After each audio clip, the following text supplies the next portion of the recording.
महाराष्ट्र केसरी पृथ्वीराज मोहोळनं पुण्यात दगडूशेठ हलवाई गणपतीचं दर्शन घेतलं। पृथ्वीराज मोहोळच्या हस्ते दगडूशेठ हलवाई गणपतीची आरती करण्यात आली।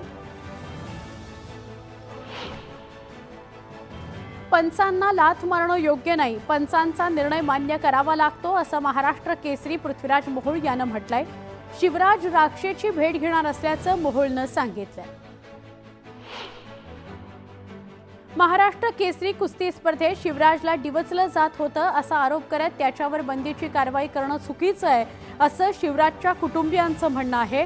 पंचांचा निर्णय चुकीचा असून त्यांच्यावरही कारवाई करावी अशी मागणी राक्षे कुटुंबियांनी केली आहे।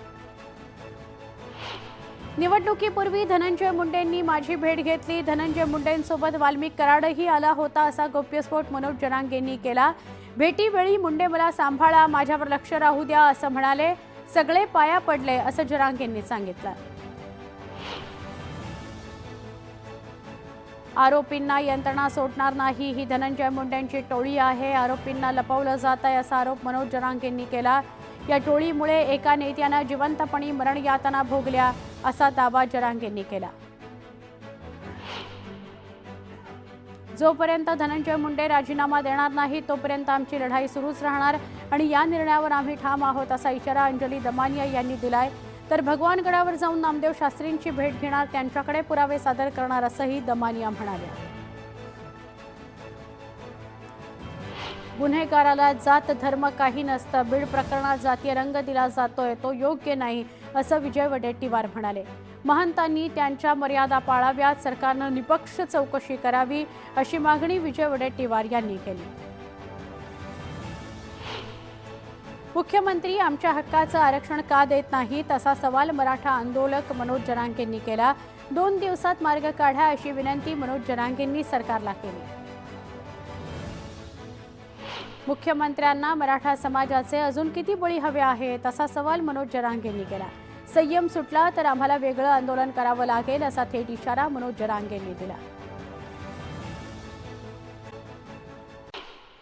मवियाच्या काळात राज्यात अनेक लवजिहादची प्रकरणं समोर आलीत, मात्र आगामी काळात राज्यातील महिला सुरक्षित राहाव्यात यासाठी कडक धर्मांतर विरोधी कायदा आणणार असल्याची माहिती राज्याचे मंत्री नितेश राणे यांनी जाहीर सभेत दिली आहे।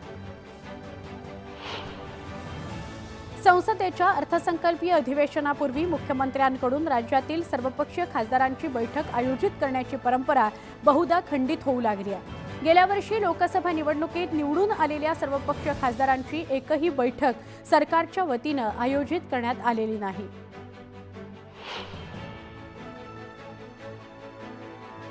जीबीएस आजारानं आता पुणेकरांची चिंता वाढली आहे। केवळ पुण्यात जीबीएस बाधितांची संख्या 158 वर गेली आहे, तर गेल्या 24 तासात 3 नवे रुग्ण आढळले, त्यातील 21 रुग्ण व्हेंटिलेटरवर आहेत।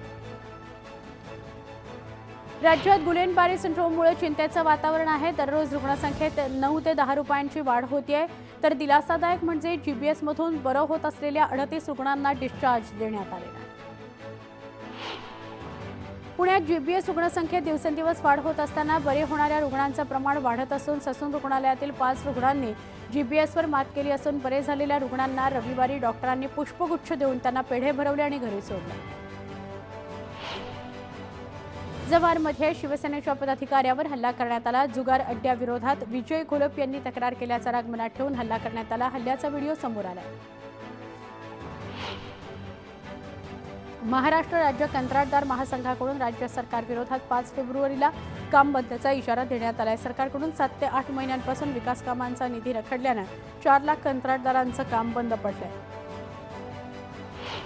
नाशिक शहरातील रायगड चौक भागात पाणीपुरवठा सुरळीत करावा या मागणीसाठी नागरिकांसह महिला रस्त्यावर उतरल्या।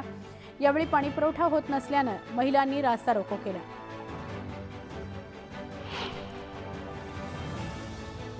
7 वर्षाच्या चिमुकलीवर झालेल्या लैंगिक अत्याचाराच्या निषेधार्थ डहाणू बंदची हाक देण्यात आली। बंदला डहाणूकरांसह व्यापारी संघटनांनी उत्स्फूर्त प्रतिसाद दिला। सांगली जिल्ह्यातील मिरज इथल्या ख्वाजा शमशुद्दीन शामना साहब यांच्या दर्ग्यावर तृतीयपंथी समाजाकडून गलेफ अर्पण करण्यात आला। यावेळी जल्लोषात मिरवणूकही काढण्यात आली। वर्ध्यासह राज्यात सगळ्याच ठिकाणी सीसीआयनं कापूस खरेदी केंद्र बंद केले। कापसाच्या गाठी ठेवण्याकरता जागा नसल्यानं कारण देत अनिश्चित काळाकरता कापूस खरेदी बंद करण्यात आली आहे। त्यामुळे कापूस उत्पादक शेतकरी अडचणीत आला आहे। वाशिम जिल्ह्यात रात्री 10 नंतर डीजे वाजवण्यासह फटाके फोडण्यावर बंदी घालण्यात आली आहे. नियमांचं उल्लंघन केल्यास कारवाई करण्यात येईल असा इशारा पोलिसांनी दिला आहे. हॉटेल बांधताना किल्ले रायगडच्या पायथ्याशी असलेले डोंगर पोखरण्यात आले. उत्खननात पुरातन मूर्ती आणि त्यांचे अवशेष मिळत आहेत. मात्र डोंगरातून मिळणाऱ्या या मूर्तीकडे पुरातत्व विभागाने दुर्लक्ष केलेलं आहे. धनंजय मुंडेंनी प्रयागराजला जात कुंभवारी केली. मुंडे संतांच्या चरणी लीन झाले. मुंडेंनी आचार्य महामंडलेश्वर श्री महंत सुधीरदास महाराजांचे आशीर्वाद घेतले. धाराशिव सोलापूर रेल्वे मार्गाच्या रकमेत वाढ करण्याचा निर्णय घेण्यात आला आहे. मुख्यमंत्री फडणवीसांनी रेल्वेमंत्री अश्विनी वैष्णव यांना 3,000 कोटींच्या निधीसाठी पत्र लिहिलं आहे. त्यातील 50% हिस्सा देण्याचा निर्णय फडणवीसांनी घेतला आहे. त्यामुळे प्रस्तावित रेल्वे स्थानक देखील तिप्पट मोठं होणार आहे. सद्गुरू सेवा परिवार ट्रस्टच्या वतीनं केंद्रीय मंत्री नितीन गडकरी यांना धर्मोपासक पुरस्कार प्रदान करण्यात आला. या पुरस्कारामुळे उत्तम कार्य करण्याचा आशीर्वाद मिळत असल्यानं नितीन गडकरी म्हणाले. नागपुरातील छोटे स्टेडियम आणि मैदानांच्या विकासाकरता 150 कोटींचा निधी देण्याची घोषणा मुख्यमंत्री देवेंद्र फडणवीस यांनी केली आहे. तर खासदार क्रीडा महोत्सवाच्या माध्यमातून नागपूर शहरात क्रीडा संस्कृती तयार झाल्याचं ते म्हणाले. पुण्यामध्ये पोलीस मुख्यालयाजवळ 22 मजल्याच्या 2 इमारती बांधण्यात आल्या आहेत. मात्र सार्वजनिक वीज बिल कोण भरणार यावरून सुरू होणाऱ्या वादात महावितरणनं इमारतीचा वीजपुरवठा खंडित केला. यामुळे पाण्याचं मोटर आणि लिफ्ट बंद पडल्यानं पोलिसांच्या कुटुंबाचे हाल झाले. तब्बल 22 लाखांचं वीज बिल थकीत असल्यानं महावितरणनं कारवाई केल्याचं समोर आलं. बुलढाणा जिल्ह्यातील गर्भवती मातेच्या पोटातील बाळाच्या पोटात बाळ प्रकरणात सुरक्षितरित्या मातेची प्रसूती करण्यात आली. पुढील शस्त्रक्रियेकरता या बाळाला अमरावती इथल्या शासकीय रुग्णालयात रवाना करण्यात आलं.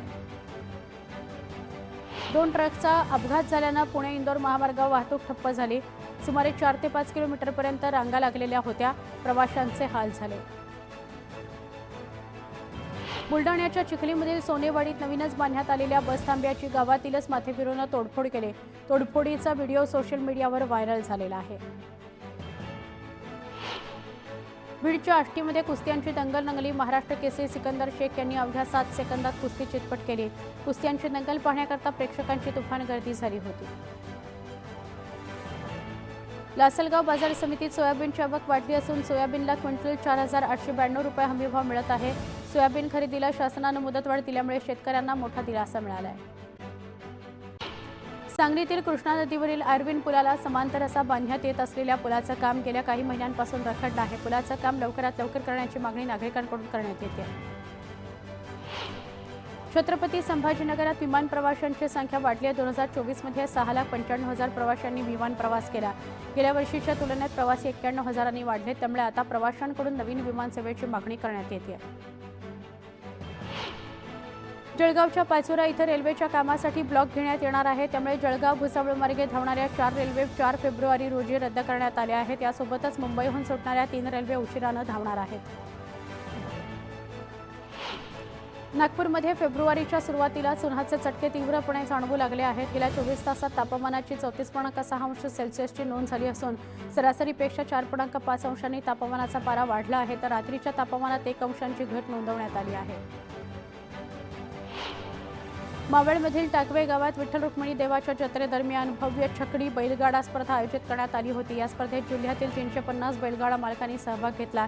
छकडी बैलगाडा स्पर्धा पाहण्याकरता स्थानिकांनी यावेळी मोठी गर्दी केली होती. समृद्धी महामार्गावरील 4 ठिकाणच्या टोलनाक्यांवरील 200 कर्मचारी 4 दिवसांपासून संपावर गेलेत. त्यामुळे हे टोलनाके बंद आहेत. पगारवाढ द्यावी, रखडलेला पगार द्यावा, PF ESISचा योग्य लाभ मिळावा अशा मागण्या या कर्मचाऱ्यांनी केल्या आहेत.